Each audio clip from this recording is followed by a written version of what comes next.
Ginoong Pangulo, masasabi po ba natin na si Ginoong Tariela ay nakikipag-coordinate sa bawat salitang bibitawan niya sa publiko, lalo na yung sinasabi niya na kailangan impormahan ng public? Kiniklear po niya kaya ito sa Department of Foreign Affairs, gayong ito ang official organ ng ating pamahalaan.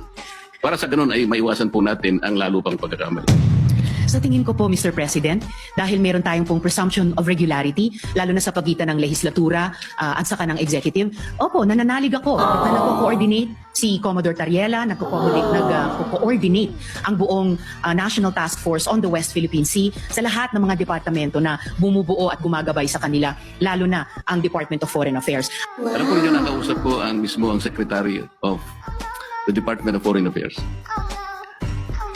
Hindi po siya nakikipagkonsulta. Sa totoo lang, sa tansya ko po, nung nag-uusap kami, ayaw din po ng DFA yung ginagawa ni Ginoong Tariela.